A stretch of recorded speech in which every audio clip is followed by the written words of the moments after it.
10, 9, 8, 7, 6, 5, 4, 3, 2, 1. All systems go. You're listening to Sudbury News Talk. I want to show you something. Stand by. On the morning shift. Anything Could happen. Sudbury News Talk on the morning shift. And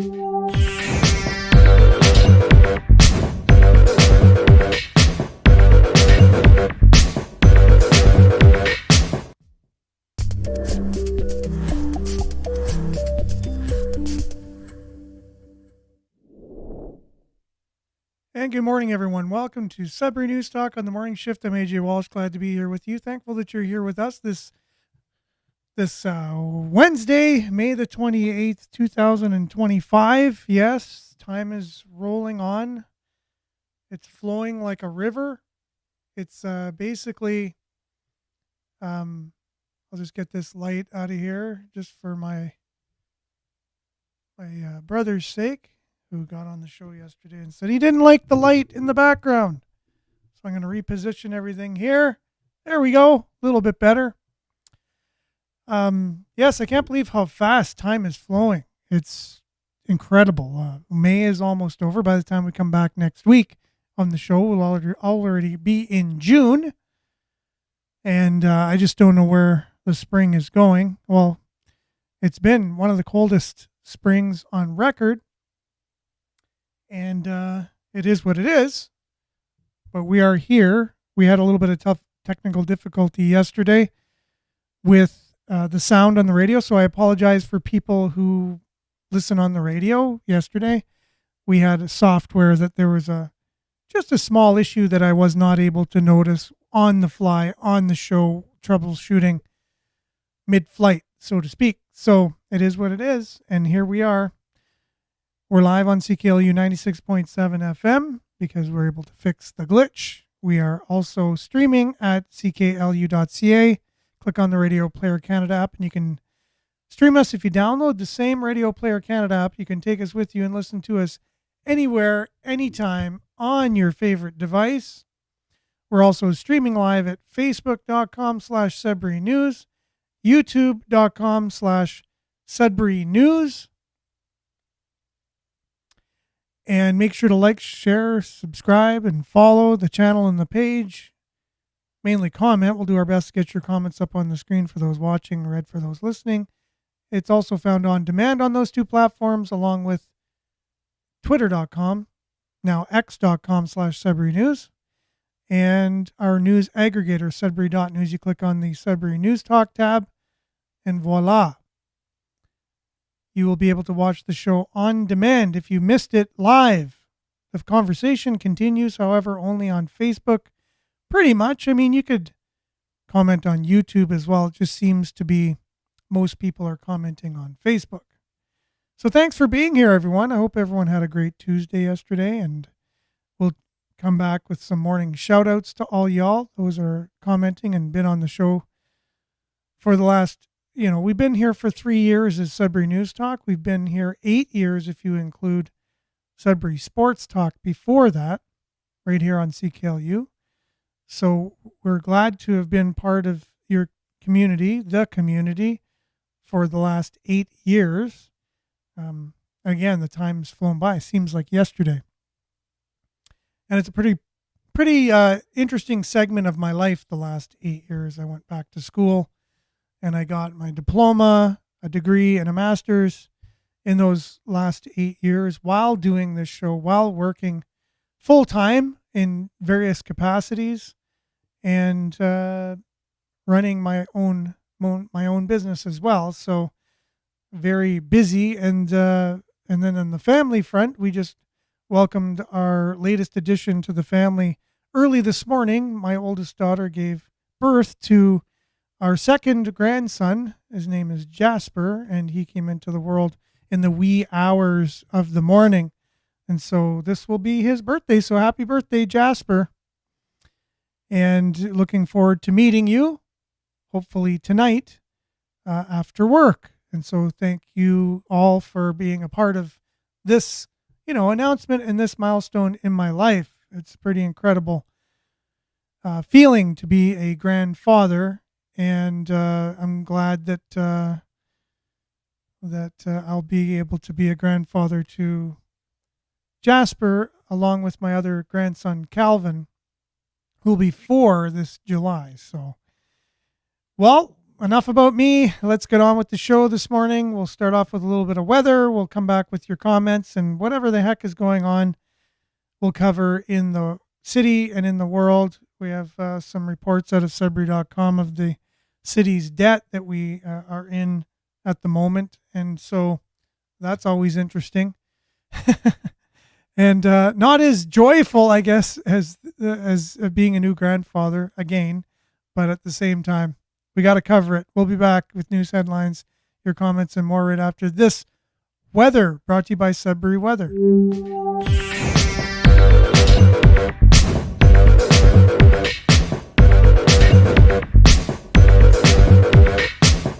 Okay, and currently it's 11 degrees. It's sunny.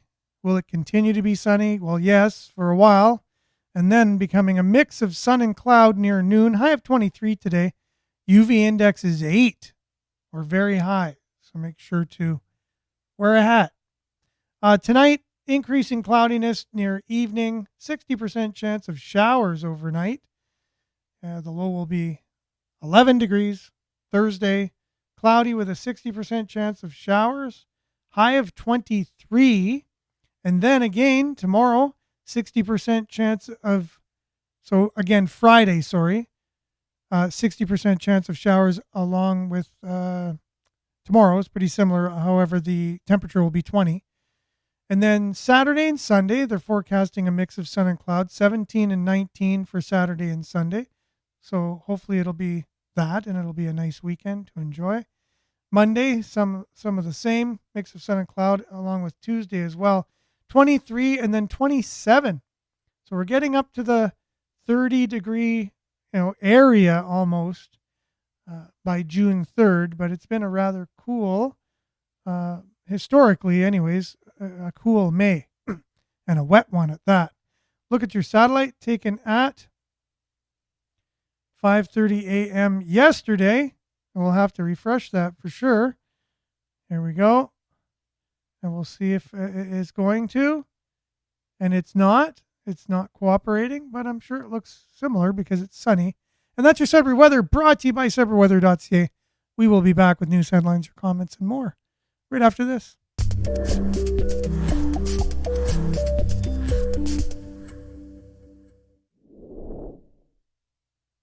Okay, everyone, thanks for being on. And on YouTube, we have Northern Hillbilly. Good morning to you. And Nancy, good morning. And Brian as well, all on YouTube. And Judy on Facebook, good morning to you. Good morning, Sudbury. That's Monique. And Belinda, good morning. Usually have a positive statement of the day, quote, or just a saying. Sit at the table of dreamers, go-getters, stargazers, the warriors, and the change makers. It will energize your soul. Double heart emoji. Now, is that a line from a song? Somehow it seems a little familiar, and if it's not, it needs to be in a song. So let me know, Belinda, if that's from a song or if you just came up with that. Because if it's not in a song, we are going to write that into a song ASAP. Hazel, good morning to you. Prayer emoji. If we've ever needed those, it's right now. And Marianne, good morning, everyone, from Sunny Berry for now. LOL. Liked and shared as usual. And some congratulations. I really appreciate it, guys. Thank you very much. So appreciated. I'm feeling the love of all the congratulations. And also to the parents, it is a gift to be a grandparent, 1,000,000%. It's a very special thing to be able to go through and to be as a grandfather or grandmother. It's good news, yes. For sure. I appreciate all the congratulations from all y'all. And good morning to Liette joining us from Collingwood. Good morning, hand clap emoji from Collingwood. Good morning, Liette and Claire. Good morning and congrats. Much appreciated, Claire. Good morning to you as well. Thanks, everyone. And good morning, Brian. Good morning, troopers! Exclamation point. And David's back here again with his mantra, good morning, take care, stay safe. It's always good to see you on, David, and I hope you're doing well these days and in good health. Now, lots going on this morning. Just kicking it off with a little bit of local news from our local news aggregator, Sudbury.news. Good morning, Andrew. Thanks for checking in. We are getting off to an early start this morning. Might I say an on-time start. So maybe we're going to have some stragglers coming by thinking, oh, well, it won't be getting started for a little bit. But no, we're already on the go and we're ready to cover our first story. And how is this for a headline from Sudbury.com? I've already opened it. I'm opening it again for some reason. So this is from our friend on Sudbury.com, Tyler Clark, reporting that the city debt hits $341 million, another $259.4 million to be secured. Isn't that good news? So let's see what Tyler has to say about this. On track with previous forecasts, City of Greater Sudbury debt is still expected to close in around the $600 million mark within the next few years. The city's current outstanding debt is $341 million, a city spokesperson told Sudbury.com last week, following last week's Finance and Administration Committee meeting of City Council. During the meeting, the city elected officials reaffirming Greater Sudbury's debt payment limit, which conservatively sets City of Greater Sudbury debt well below provincial thresholds. As you can see, it's a very positively written article that the city's on track. You'll notice those words, far below the provincial's average and the threshold. So the province's limits would allow the city to take on an additional $1.5 billion. Can you imagine that? Where the city's self-imposed limit would allow them to borrow an additional $546.3 million. Can you imagine if you had that credit line? That would be awesome. And good morning, Dave. Thanks for being on. Diane as well. Good morning to you. And Nana, good morning. Blessings to all. Good morning, Nana. Big debt and the city's infrastructure is in shambles. Now, you make a good point, Belinda, right? Because you'd think if we did have the ability to borrow that much money, let's say, and they put it to the citizens of this great city, would you agree with going into some more debt because we do have the ability to borrow more?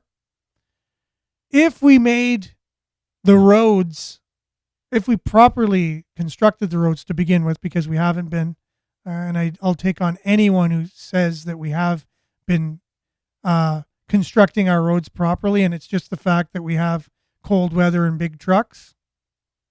I'll have experts on and refute that. But if the city came around and said, hey, we can borrow some more money. Look at this. And when we plan to bring our city up to par and the roads and all that stuff, I bet you any money that a lot of people would go for it. And if they were transparent and said, look, this is going to cost each taxpayer, like Tom Price and Bob Johnson were talking about, if you look at the event center and you were transparent with taxpayers and said, okay, over the next 30 years, this is going to cost each taxpayer this amount of money. This is the world we want to live in that way. Now, the interest rate's going to be this.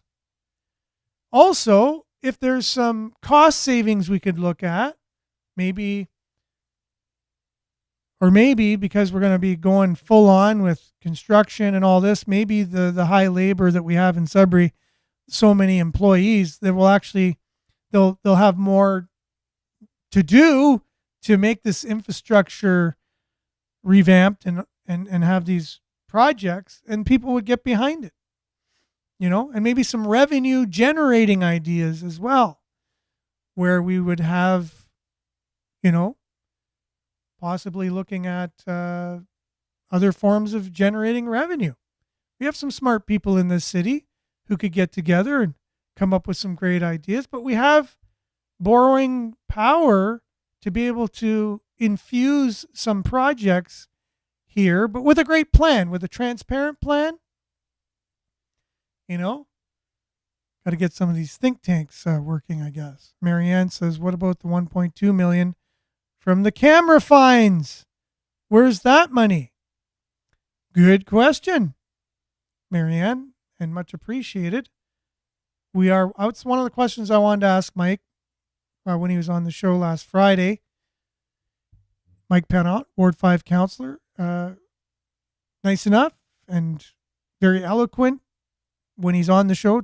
Nice enough to come on the show, eloquent when he's on the show. Answers, however, I've heard from a lot of our listeners are very not what they're looking for, I guess you can say. And he's well spoken, but they find that the content is lacking in his answers. So I'm just summing that up. And that's comments I'm receiving. That's not necessarily my point of view. From my point of view, I'm more than happy to just at least have that dialogue open with people from the city, because I think it's needed, whether or not we're happy with the answers they're giving us or not.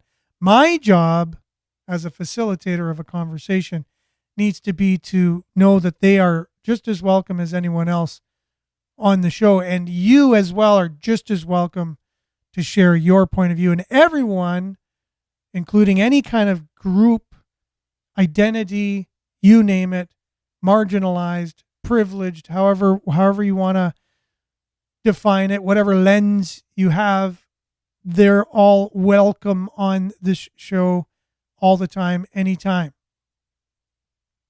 to share the point of view that you're coming from with your worldview, your lens. We've had many people come in and, I don't know, kind of troll, I don't know a lot of the online terms, and come in with guns a-blazing.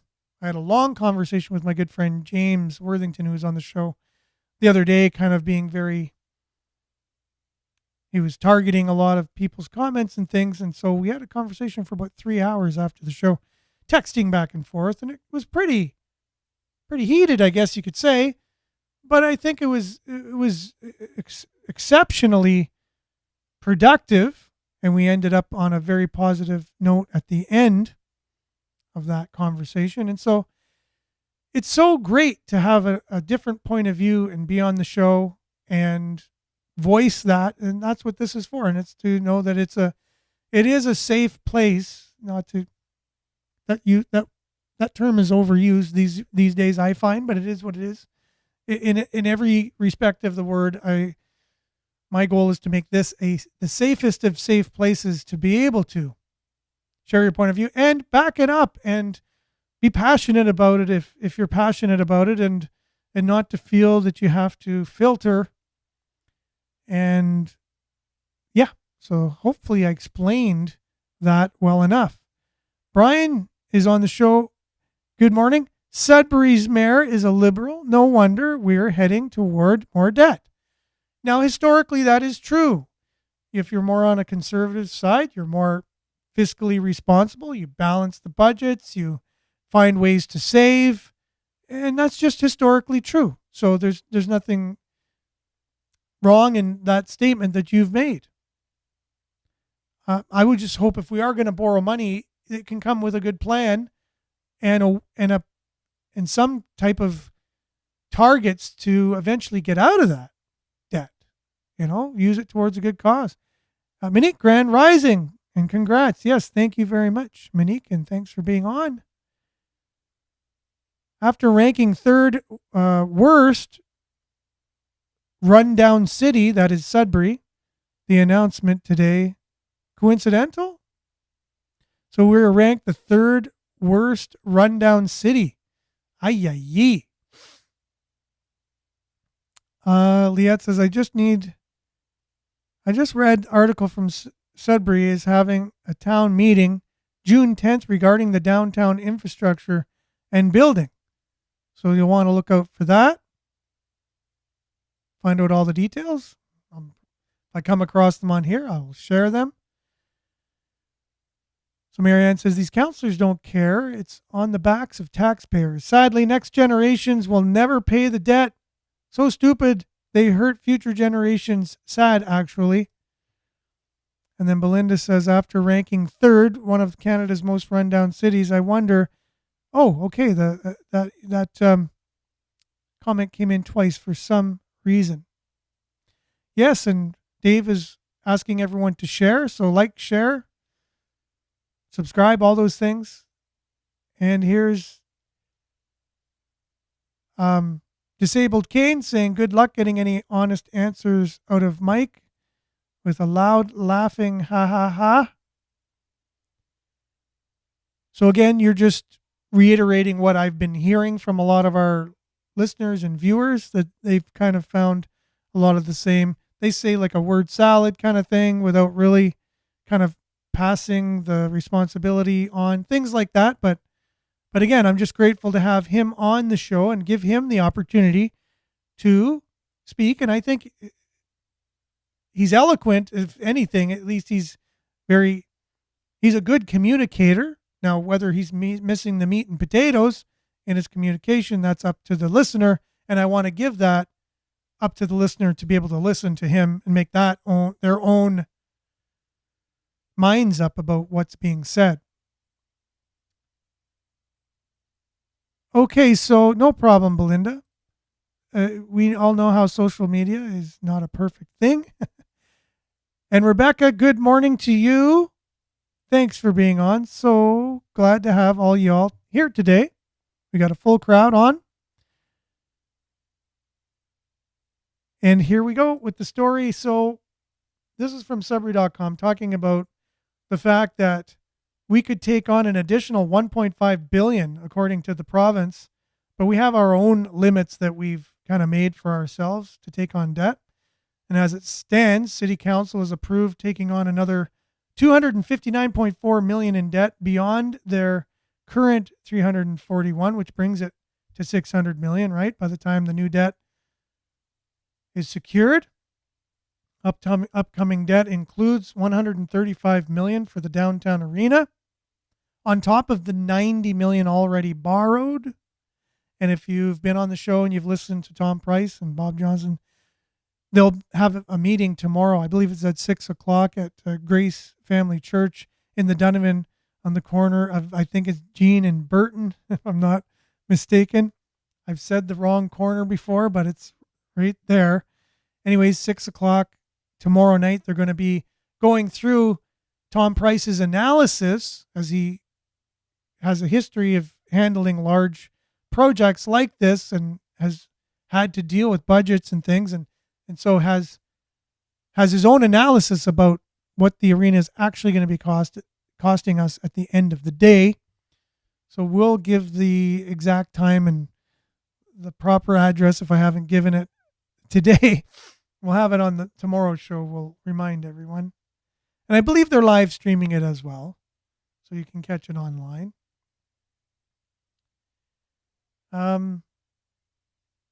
So the 124.4 million, which council approved within their 24 to 27 capital budget toward the emergency services revitalization plan, Pioneer Manor, bed redevelopment, College Street underpass, and other infrastructure projects. So there's money that's been kind of earmarked for those things. Council has not approved any other debt issuances. And that was a city spokesperson, clarified that. Staff are monitoring market conditions closely and anticipate issuing debt later in 2025. I wonder who the city's spokesperson is. Usually they put the name in the article, but that's fine. That's the city spokesperson nonetheless. So, Pierrette, good morning to you, saying that maybe the Liberal asset strippers are going for number one spot for rundown city. And that's for, I believe it was Belinda who mentioned that she found that there was a study that said we're the third most rundown city. Not a delegation that you want to have as a city. Missing the meat and potatoes, he's missing the whole 7-course meal. That's Belinda talking about, I believe it was Mike Perron as he was on the show on Friday. So many of you agree with that. Again, right? I'm not saying that. You guys are saying that. And Dave says the U.S. military will be here hopefully shortly to clean up the crapshoot up here with all the liberals in power. Their time is very short and everything they represent. So the big guy wins. We're not talking about Donald Trump. Nana says it is the proper address. Okay, Jean and Burton, thank you very much. That's for tomorrow night's meeting. Tom Price, Bob Johnson, their analysis about the city's budget, I guess you can say, for the new event center arena. So going back to the article from Sudbury.com, this brings the city within the ballpark of last year's projection when it was anticipated that municipal debt would peak at $587.3 million, with the city's debt principal continually pared down alongside additional borrowing. They appear on track with last year's projection. Last year, the city spent approximately $21 million on debt, including $11 million almost in principal payments and $10 million in interest.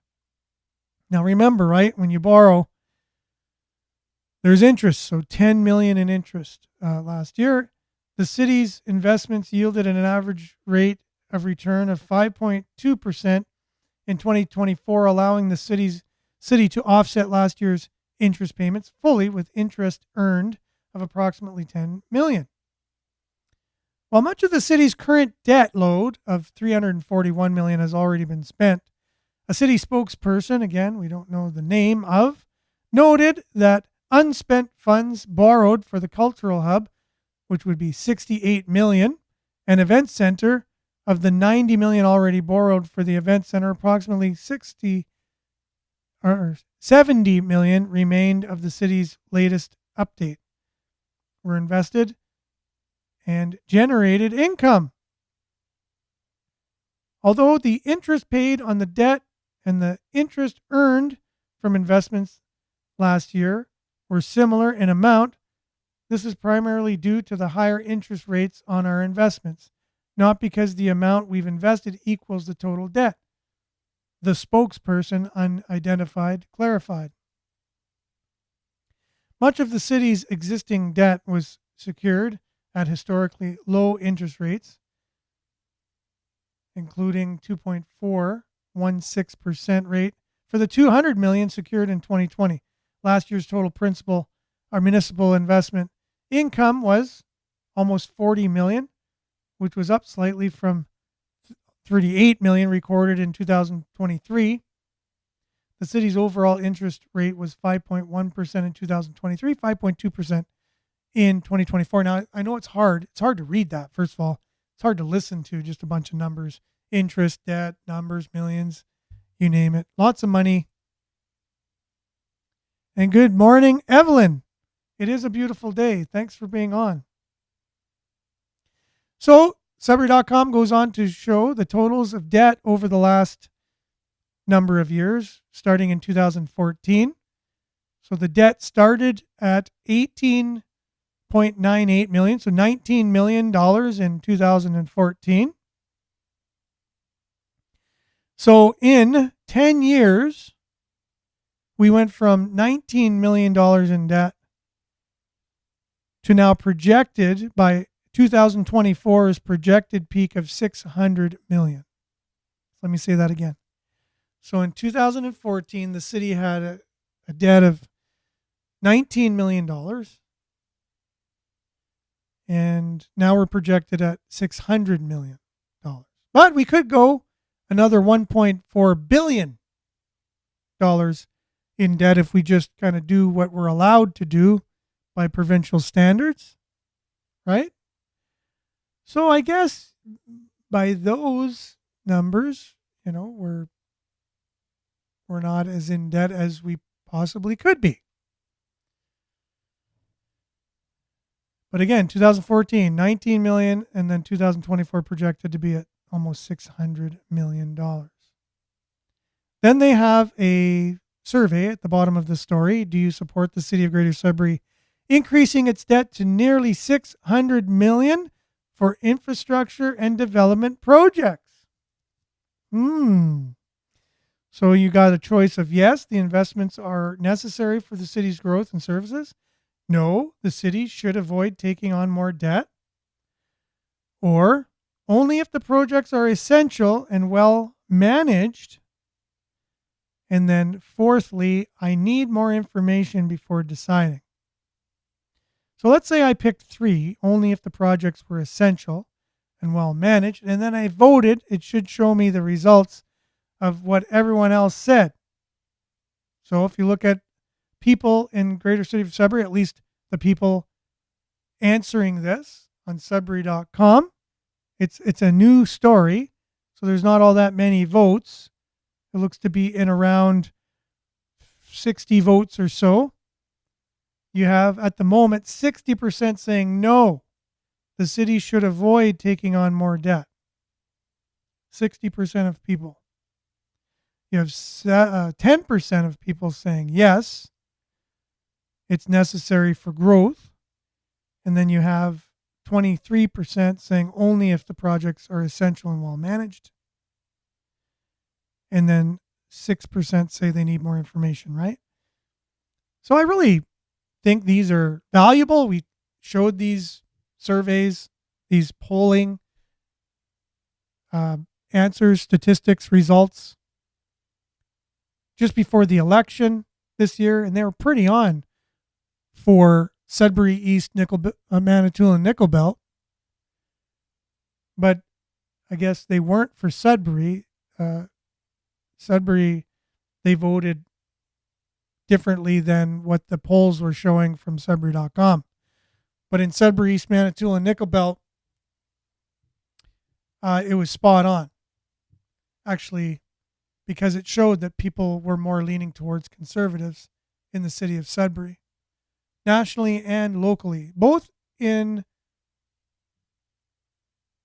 the surrounding area of Sudbury and in Sudbury proper.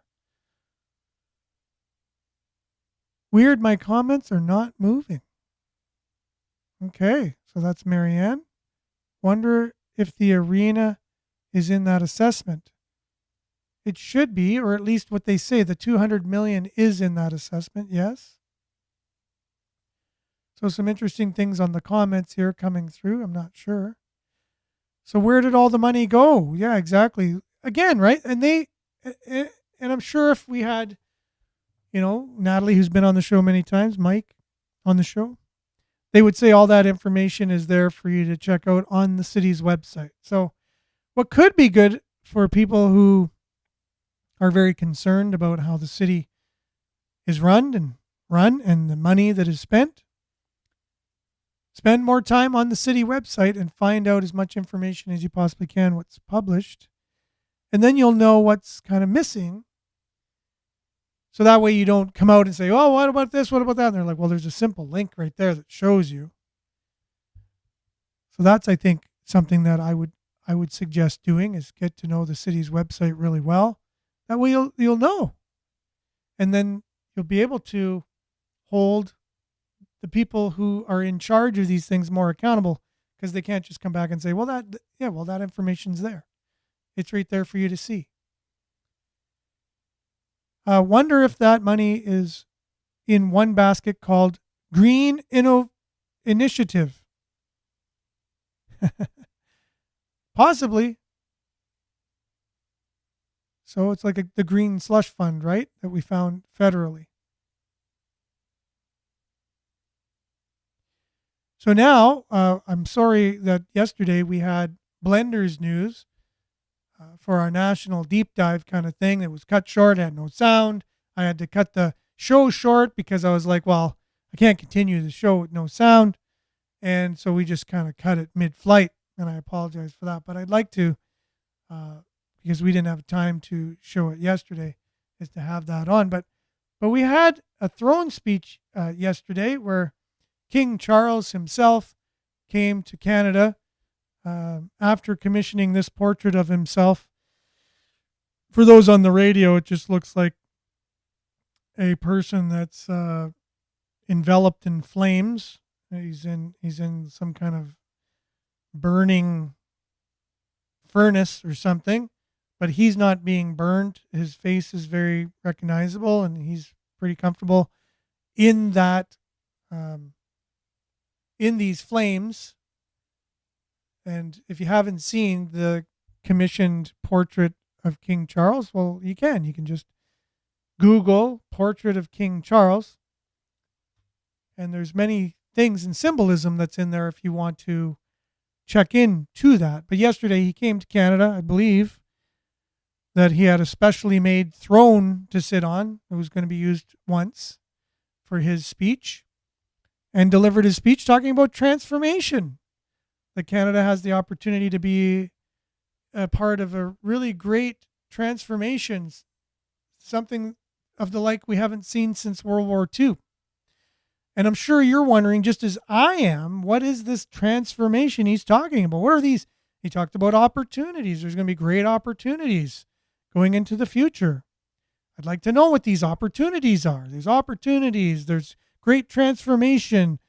We've never seen anything like this, since World War II. Now, if he was to say how that was going to come to pass, then we'd be able to at least say, oh, that way. That's how we're going to transform. But it was very abstract, much like his portrait. And you have to then dig into looking into things and claims that he's made recently and in the past as to what he might be referring to. And he comes in the midst of very tumultuous last 10 years of a party that's been in power that's, I would even call it, gone rogue with taxpayers' money and with not being compliant with RCMP investigations. And it's the most investigated party in history in Canada. And they've prorogued Parliament just so they don't have to be answering questions about a lot of the things that they've been involved in. And then you have the king coming, showing his loyalty, I guess, I guess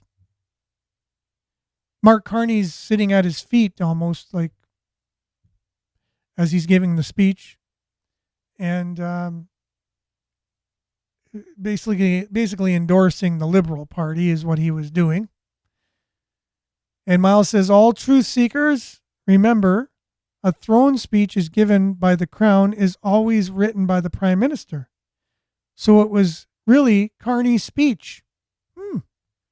Carney's speech delivered by the king.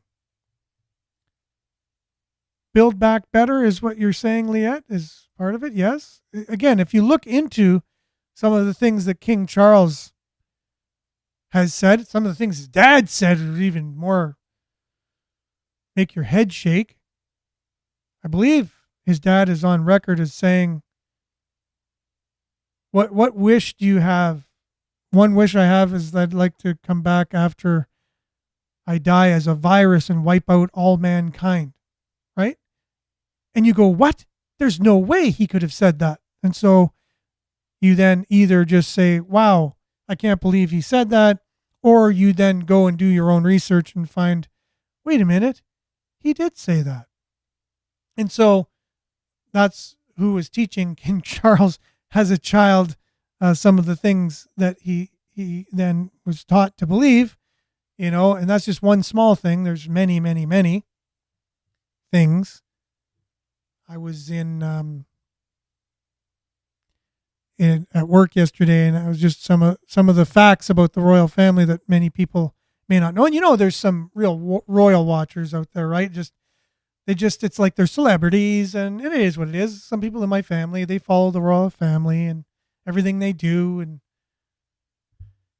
they rarely know this fact that Princess Diana's father, he was something called the groom of the stool, and you can go and research this yourself again. And what the groom of the stool's responsibility is to do is just that. If you know what grooming is and what stool is, not the stool you sit on or you put your feet on, but stool, you go for a stool sample, right? So Princess Diana her dad was the groom of the stool for the royal family. And I believe, the idea is that they're too royal, or they just can't bring themselves as low as to wipe their own, what. So they have someone do it for them. And again, you can do that research yourself. And then someone at work said, well, that could have been the case in history, but they would never do that anymore. Like, obviously they wouldn't have anything like that anymore, because that's the way we think. We think like that. We think, well, no, there's no way that could be the case. Again, these people live in a whole different world than we do, with whole different standards. They think way different things than we do, and they think very differently than you and I think. And they commission portraits like I have in the top third of this video. And if you haven't seen it and you're listening on the radio, look up the portrait that King Charles commissioned for himself. And you just think to yourself, that's interesting. That's really interesting. And then if you want to do a rabbit hole deep dive into why there's a butterfly on his shoulder, why there's scary faces coming through the flames and things like that, then you can. You can if you want. It's there, right? I'm not telling you what it is. I don't have to. I've already kind of looked into it myself, and I just know they don't think like you. They don't think like you and me. It is what it is. We are subject to him as Canadians. So lots to unpack, I guess, from the throne speech. But I didn't know that the Prime Minister wrote the speech, Miles. So thanks for that information. That's why you're on here. So the state of Canada that he was delivering the speech to. From Blender, they always sum things up so incredibly well. And I know that some of you were wondering where to get this. And so you don't have to wonder anymore. We'll be able to play it here on the show. So this is some of the things that Canada's been involved with the last few years. And we'll be back right after this. Blender News. Is a nation run by criminals for criminals. There's a moment in every collapsing society when people stop asking, how did this happen? And start asking, was it allowed to happen? For years, we've been told that crime, disorder, and corruption are unfortunate side effects of an increasingly complex world, but the more we look at the facts, the legislation, the failures, the curious relationships, the more difficult it becomes to believe that this is just the byproduct of incompetence. It looks more like a system that's been built to fail, or worse, a system built to serve interests we're not supposed to see. Let's start with a name few Canadians outside of Alberta likely knew until recently. Liberal MP Randy Beausoleil. Alongside his business partner Stephen Anderson, Beausoleil co-owned Global Health Imports, a company embroiled in lawsuits over allegations of defrauding clients out of hundreds of thousands of dollars. The company shared an address with Francesca LeBlond, a woman detained in 2 major international cocaine trafficking operations, including a 460-pound seizure in the Dominican Republic in Edmonton's largest ever cocaine bust in 2013. Global News confirmed that LeBlond was one of the several passengers under RCMP investigation. Despite this, she faced no criminal charges in the Dominican bust. Now, let's hypothesize here for a second. If you were operating an international drug trafficking syndicate, you'd need three types of players. Someone in the business of international logistics, Anderson. Someone in power who can influence trade, law, or enforcement policy, Boissonneau. And someone in the shadows, a disposable pawn to take the fall when needed, LeBlanc. That's speculation, sure, but it's also a textbook configuration. Organized crime has always worked this way. Legitimate fronts, political protection, and fall guys.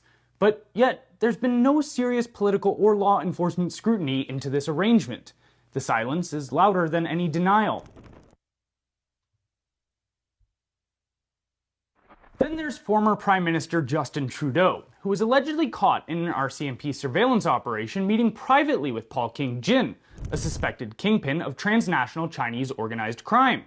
Jin is no street-level dealer. He's accused of laundering hundreds of millions through underground casinos, real estate deals, and narcotics routes stretching from Vancouver to Mexico, Panama, and Hong Kong. He's linked to the Sam Gore Syndicate, one of the largest criminal networks in the world. When the RCMP and DEA tried to take him down, prosecutions collapsed, investigations fell apart, and witnesses vanished. But Jin didn't just operate in the shadows. He ran a gym in Richmond, BC, a $7.7 million property under civil forfeiture, just blocks from the RCMP. It doubled as a luxury auto body shop and private restaurant, both red flags in organized crime investigations.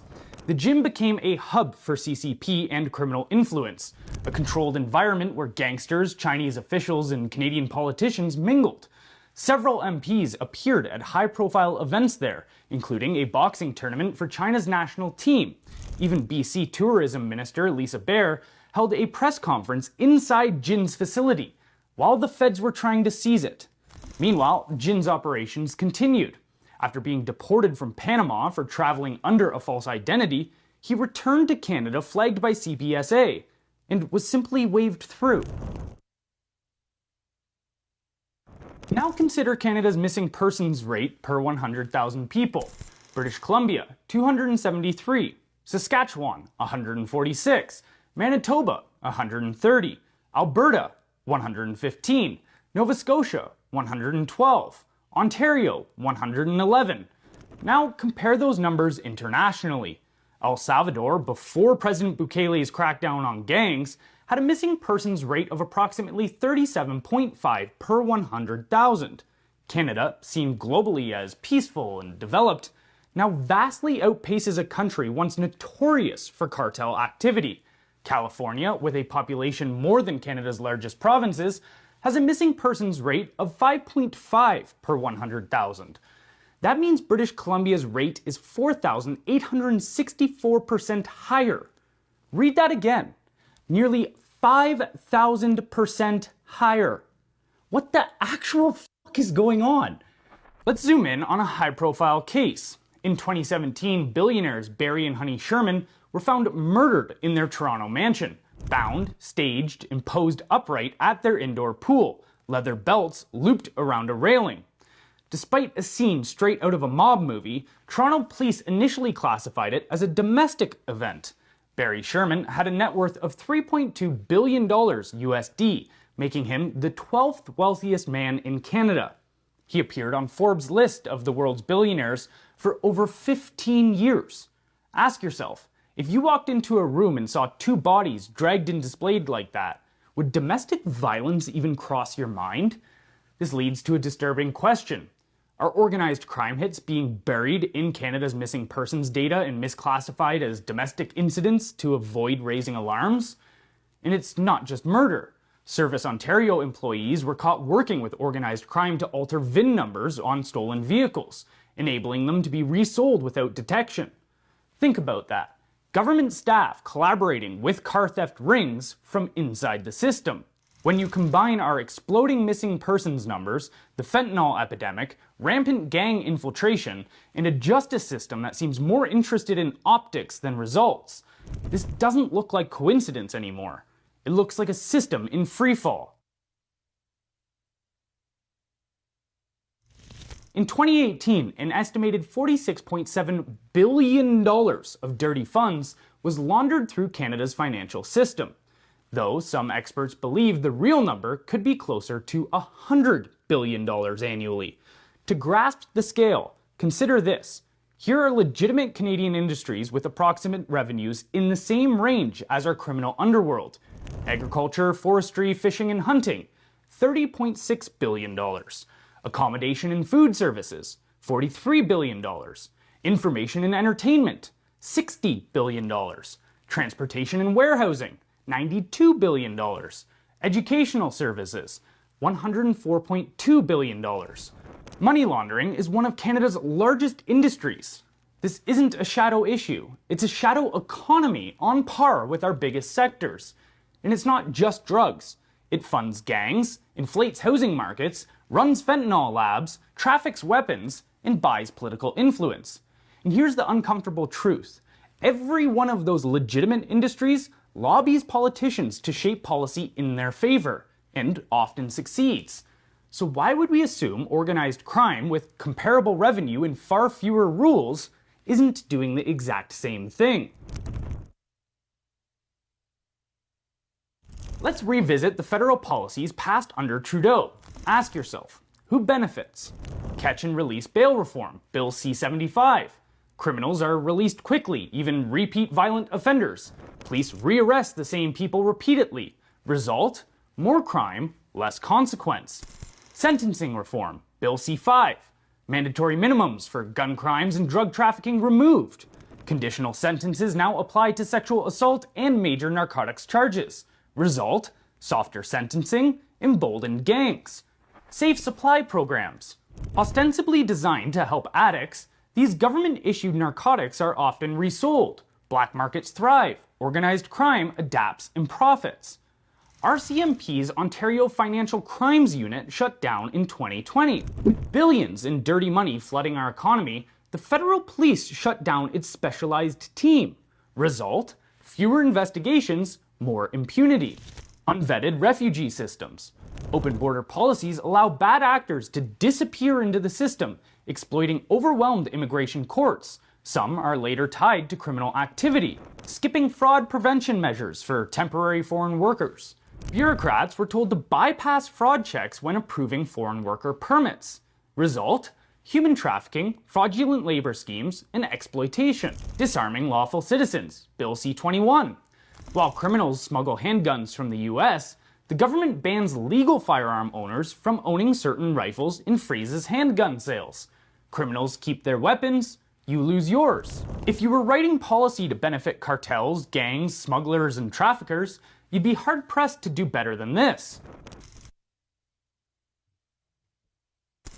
People often ask why I do this, why I expose these things, knowing full well what history tells us happens to those who challenge entrenched power. But here's the truth. There's no safe path left. Every road comes with risk. The only question is which kind of risk you're willing to live with. The risk of speaking out, or the risk of watching your country fall into criminal collapse. You can stay silent, or you can live in a place where your car is stolen, your bank account is frozen, and your kids are offered fentanyl outside of their schoolyard. This isn't paranoia. It's the reality we're living in. Gotham was never a fictional place. A city run by gangsters, corrupt politicians, and corporate enablers where citizens survive through fear and compliance? That's Canada. The only way out of this is for ordinary people to start doing extraordinary things. And no, I'm not special. I'm just like you. I know most people don't have hours to spend digging through documents and connecting the dots, but you don't need to. Take one evening off of Netflix, skip one brunch, pass on one night out. Use that time to walk into your MP's office, drop this piece on their desk, and ask them one question. Why isn't this your top priority? Yeah, so you get the last word, and I think that's great advice. And he is just like you or I or anyone else, and basically taking a risk by exposing a lot of these things. And there are very few people that are out there doing this. And if you want to, you can go back and watch the show again to re-listen to that report. Very, very in depth, and I think connects a lot of dots there. And for a while there, I was losing hope. I was like, oh no, there's no hope for us. But you can never lose that, and you can always just keep on keeping on. And I look at it like a cancer. I think what's going on in our country is very cancer-like as a society, and it never ends well, right? So it's got to come to an end at some point. How it does, we'll have to see that. But I hope everyone has a positive day, regardless of the some of the not so positive news that's out there. I know myself welcoming a new member of our family into the family this day is very positive, and so things like that keep us going. Thanks for being with us, everyone. We'll be back same time, same place, on the same platforms, God willing. Remember to stay aware, like, share, and take care. Have a wonderful Wednesday, everyone, and stay tuned now for Earshot Daily on CKLU 96.7 FM. Ciao for now.